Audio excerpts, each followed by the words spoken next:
Am I the a-hole for refusing to pay my cat's sitter? I, 29 female, have an 11-year-old calico named Daisy. A year ago, I moved a few hours further from home for work, which came with the issue of needing to find a new sitter. My fiance, 34 male, and I were lucky to find somebody pretty quickly through a pet sitting app, but she ended up being unavailable during the week of our trip. This came up over dinner at my sister's house, and her daughter, my niece, suggested her cousin brother-in-law's family, Ava, 18 female, saying she's been looking for some side jobs to make money before she goes off to college this fall. I contacted Ava and she accepted the job. I invited Ava over a couple of days early so she could meet Daisy and get acquainted with the space. The most important detail here is that I emphasized our main rule to not let Daisy out unleashed and unsupervised. I showed Ava the harness and leash I used to take Daisy on walks, explained the risks of letting her out unsupervised, and she seemed to understand. Fiance and I left on our trip a couple of days later, thinking all was well. We finally got back yesterday after a genuinely lovely week and met Ava as she was finishing up with her last drop-in. During our reunion, I found scratches on Daisy. I asked Ava if she had any idea what happened. At first, Ava's story was that she didn't know, and then she admitted it might have happened when they went on a walk. I went to find the harness to see if there was any damage to it, but it was in the exact spot I left it along with the leash. I asked Ava point blank if she let Daisy out by herself, and she finally admitted yes, that Daisy wouldn't stop hounding her for food and treats, and she was yowling so much during a drop-in when she was having a headache that she put her out for a little while she set up the food and cleaned the litter.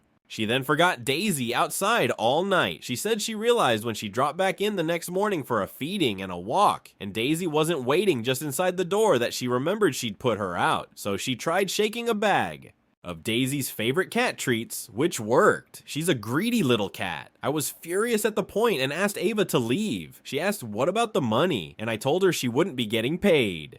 She got upset and said it wasn't fair to not pay her for an entire week over one mistake, but eventually she left. She has texted me an apology since, but I've also received some texts from my brother-in-law, who is mostly taking her side in the issue and saying I should absolutely pay her, but that he would understand if I docked a day off. I told him I'll be putting my money towards a vet visit, which I have an appointment for tomorrow. Am I the a-hole if I stand my ground here? OP, you are absolutely not the a-hole. Ava didn't just make a small mistake. She violated the one non-negotiable rule you clearly laid out. Do not let Daisy out unsupervised. Not only did she ignore it, she left your cat outside overnight during a paid job, then lied about it when you found scratches on your pet. You trusted her with Daisy's safety.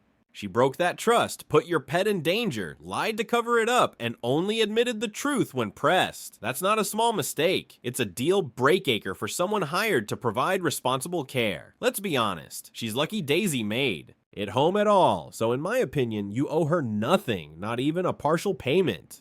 That money is better spent making sure your cat's injuries aren't more serious than they look. Your brother-in-law is wrong. You're not being unfair. You're being a responsible pet owner, so stand your ground. What do you guys think? Edit Avas is not a family member of mine. She is my brother-in-law's niece, technically step-niece, as her sister is Ava's stepmother. I do not consider her a niece or cousin of mine. Family is not a factor here for me. I didn't know her at all and admit I should have been more cautious about hiring her. Brother-in-law said she was a very good and responsible kid and she had done some pet sitting jobs before, so I thought everything would be fine.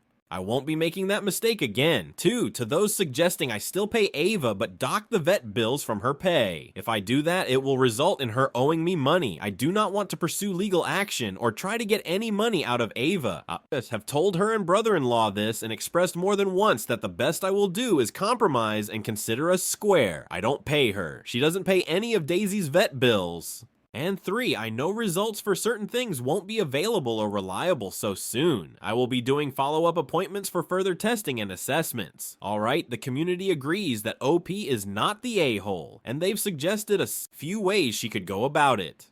So now let's move on to the update to see how this story ends. Update, I have been incredibly busy with handling my job. Apparently 3 people were fired in my absence and caring for Daisy since making my originals post. But I've read many of the comments and understand that many people have questions and want an update. So I'm taking my first real free moment since coming back from my vacation to fill you all in on what's been happening. I took Daisy to the vet the day after making my original post due to the scratches I found on her. Like I mentioned in comments, they were 2 to 3 inches in length and had dried blood on them. The vet's opinion was that they were decently deep and likely infected, which was later confirmed, and Daisy was prescribed meds to deal with that. She's much better now and seems to be back to near perfect health, but there will be subsequent visits to determine if she has any other issues, such as Feli immunodeficiency virus, which can't be accurately tested for so soon. My vet was kind enough to give me a quote for the future visits I have scheduled, which I presented along with the bill from this visit to Ava and her parents, who ended up getting involved as well, but were much less aggressive than Ava or brother-in-law. The current bill by itself exceeds what we had agreed to pay Ava. Ava tried to push back more, which I ignored, and then her parents reached out to me. The 4 of us, me, Ava, her mom, and her dad, met up, and Ava's parents immediately brought up small claims court and asked that I please not drag them and their daughter through the system over a vet bill. Just to be clear, I never threatened to do so. The only time court came up was when brother-in-law brought it up to me, and I'm assuming Ava as well, as I insisted that I didn't want to make this a legal matter. I told Ava's parents the same, that I was not seeking legal action and was happy to consider us square. The only other thing I wanted was for Ava to apologize for endangering Daisy. She didn't seem happy, but she said sorry, and that was that. I'm glad my cat is safe and healthy, and I'm glad the drama is over. Safe to say I won't be planning any more trips away until my regular sitter is available again. Now, there are a few other questions I noticed in the comments that I'd like to answer. I got busy with dinner, but here are those questions and answers. 1. Why wasn't your usual cat sitter available? Did she not like Daisy? Did she cancel? Lana, our usual sitter, is currently dealing with a personal loss. She let us know about it when we reached out and that she would not be available for a few months as she got her affairs in order and traveled to attend the funeral. She loves Daisy and has told us many times she enjoys caring for her. She even crocheted Daisy a Santa hat for Christmas, and we took photos of her in it for the Christmas cards. 2. Is Daisy poorly trained, very loud, very needy, or a nuisance? Does she wait by the door or try to run outside? No. On occasion, if she isn't preoccupied, she may follow me to the door to say goodbye. Or if she's expecting a walk, we go out during a specific time of day. But she doesn't wait by the door when we're going in or out, trying to run for it, and we've never had an issue with her trying to slip out. She knows she's an indoor kitty. I have also never had a sitter tell me they've had an issue with Daisy around feeding times. Sometimes she will meow quietly as I'm preparing her bowl or getting treats, but she is not loud and obnoxious. 3. Why don't you want Daisy going outside? I do want her to go outside, but only when leashed and supervised, for the safety of her and the environment around us. Outdoor cats are more likely to be killed by predators, harmed or infected by other animals, or hit by cars. They pose a major threat to local bird populations. They could wander into a neighbor's yard and eat exotic plants. The list goes on. I love Daisy very much. I care about her health and safety, so she is an indoor cat, but I also want her to be able to safely experience the outdoors. Leashed walks are the only solution at the moment until fiance and I can get a catio built.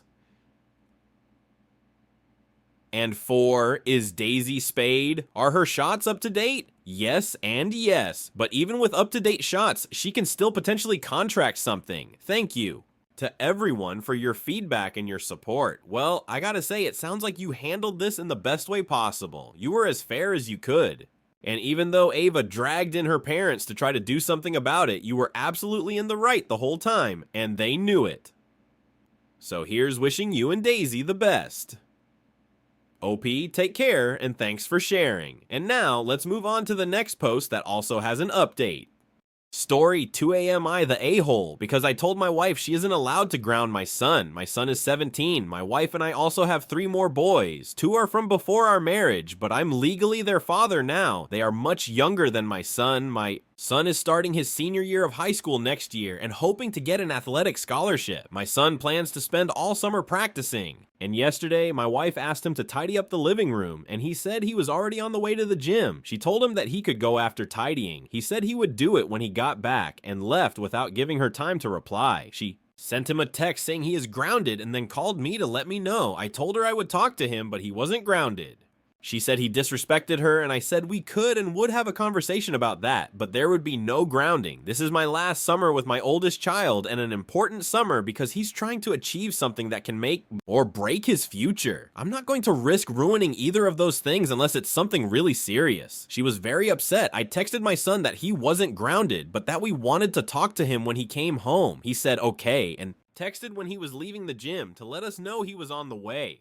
When he got back, we sat down and talked. He said he didn't mind helping out, but that he was a busy person with a busy schedule and wasn't at our beck and call. He said if he is asked in advance to do something, he will, but he isn't available. To us at the drop of a hat. My wife didn't like that, but I said that was fine. I asked him if he would be willing to clean the living room, and he said he would after taking a shower. While he was in the shower, my wife and I got into a big fight. She said I undermined her and all the kids will respect her less. I said she isn't my oldest mother and final say goes to me with him, any of our other kids, and I wouldn't do what I did, but she's not his mom. She was very angry I said that and said she needed space from me. We have only talked as much as necessary today, and I'm getting worried. We are supposed to be at a Memorial Day barbecue in an hour, and she just asked me if I could stay home while she took the boys without me. I am wondering if I'm the a-hole here. My son always said that he would respect my wife, but she's not his mother. He's never cussed her, shouted at her, or what have you. I think it's fair that we stay consistent with her not being his mom. Maybe I'm being a bad husband. Opie, you're not the a-hole. Your son and your wife do have a respectful relationship. He's never been rude or aggressive, but it's always been understood that she's not his parent and you have final say when it comes to him. When she grounded him over a minor disagreement without consulting you, she stepped outside that understanding. That said, in the heat of the moment, saying she has no say may have stung more than it needed to. The boundary is valid and fair, but how you hold it matters. You can stick to your role without turning it into a battle. Just be clear, firm, and calm. And what do you guys think? Update, my wife and the kids got home about an hour ago. After we put the kids to bed, we talked. I asked her after 5 years of never even attempting to be any sort of mother to my oldest, why she all of a sudden wanted to step into that role. She said she wasn't trying to parent him, that she was just trying to manage the household, and he wasn't cooperating. I said, that wasn't a reason to react the way she did, and he was cooperating by offering to do it later. She said she was overwhelmed and needed it done then, so she didn't have to think about it. I told her it's very important to me that this last summer be a good one, because I don't know when I'll see him again after this. I mentioned how I'm anxious, that I won't be able to attend his big events because he might not want her there, and I can't abandon my wife to travel without her. As I was talking, really rambling more than anything, her eyes lit up. She smiled at me. I thought it was so weird because I hadn't said anything positive, and a moment ago she'd been upset. I asked what was going on. She said nothing. She then asked me if I meant that. I was confused and asked her which part. She asked if I'd choose her over my son. I said I'd never choose anything over my children. She said, but if he invited you to visit him and not me, you wouldn't go. I said, I wouldn't do that to her. It wouldn't be right. As a husband, I can't just abandon her unless it was an emergency or something. Obviously, I don't want an emergency, so you can see why I'm stressed out about this possible future where I go years without seeing my son.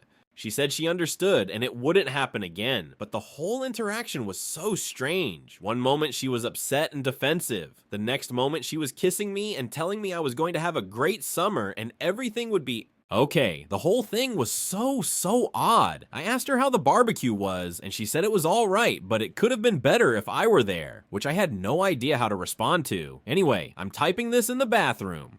I don't know what to make of this situation. Half of me thinks this is a resolution and I can put it behind me, and maybe the other half is too paranoid from reading so many comments, but many half thinks this is just a symptom of a bigger problem. Either way, my wife is happy, so I'm better off than I was before, I suppose. Or this could just be the calm before the storm op, or maybe I'm jaded from reading so many Reddit stories. But you are very right that something feels off with a quick change of attitude. Of course, anything we say now is purely speculation, but OP, I would still encourage you to keep one eye open regarding your relationship with your son. Story 3. So my ex-fiance M30 has canceled our F30 wedding a week before it taking place. We've been together for about 6 years and lived together for context. What happened basically was an argument that escalated. We were heading to my program graduation. It's a smaller event of about 10 students and some professors from a community college. On that morning, as we were getting ready, I asked if he would be okay to wear one of his button-ups instead of the shirt he had on so we can get a nice photo. He was annoyed and snapped, saying, "Why do I have to do things for others?" And I told him that he truly doesn't have to. I was just asking, but it's ultimately his choice. He ended up putting the button up and we arrived at the ceremony. Everything went fine and he was very happy for me. However, on the way home in the car, traffic was filling up and he was annoyed. I offered an alternative route that I know cut some time and the exit to that route was coming up. He didn't take it, and I was slightly annoyed about it because he was cranky with me about traffic. So I asked why he didn't take it. He started full on yelling that my tone is rude and that he doesn't have to drive the way I tell him to. I replied saying that I literally just asked and I don't actually care what route he takes. He was the one having a problem with traffic. He blew up and blamed me for getting him upset. When we got home, I apologized and explained that I didn't mean to come across as mean. I also said that screaming doesn't help in any situation and that we should talk instead. He basically explained that an apology doesn't solve anything and that he needs such things to not happen. Otherwise, he would continue exploding at me because that's the only time I listened to him. After a few hours, we spoke again. He apologized for yelling, and I apologized for the miscommunication that happened. Despite resolving this, later that night, I was crying due to the fact that he so easily yells at me when he's upset. I was so upset that even on such an important day for me, I felt like he picked fights. And to add to this, yelling is such a red flag for me, and I never do that to him or anyone for that matter. The next morning we were having breakfast and he asked why I seem gloomy, so I told him that everything's okay. I'm just processing what happened yesterday. He asked me to please share with him, so I told him that I felt like my special day was kind of ruined by fighting about things we could have easily resolved. He immediately just flipped and started getting angry again. He blamed me for the fights, and when I replied that I don't think it's fair to blame me, he got angrier and said that he can't do this, that I'm not a good communicator, and that he cannot get married like this.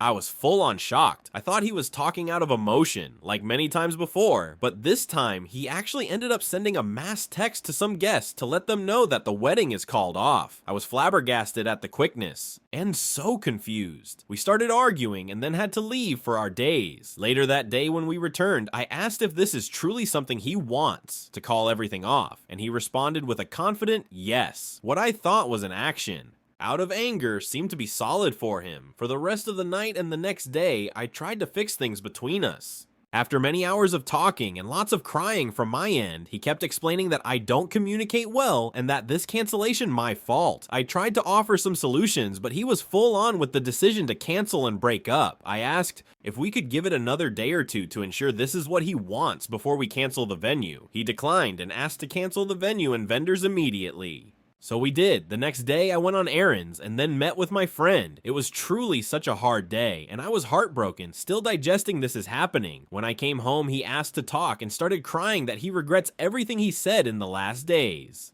That he didn't mean it. He was angry and didn't think straight. He said he will start therapy and wanted to do couples counseling now too, after I offered it many times. Anyway, he apologized profusely and kept asking if we can mend everything, or whether he fucked up. I was almost sure this regret would come, and honestly, maybe it was mean, but I said, yeah, you fucked up big time. You made a rash decision that hurt our relationship big time. There's no going back from here. He pretty much begged for another chance, but everything is canceled and my trust is shattered. The wedding's supposed to be in 2 days. His aunt was supposed to be on the way to our house to help us pack decorations, and now there's no way we can schedule everything again, and frankly, I don't want to at this point. This is not the first he cancels plans or breaks up with me during a disagreement. Everyone is telling us that this is fixable, that clearly we love each other, so if we want, this situation doesn't have to be the end of the relationship, but I don't understand how. So much time, effort, and money has gone into this wedding that's now done.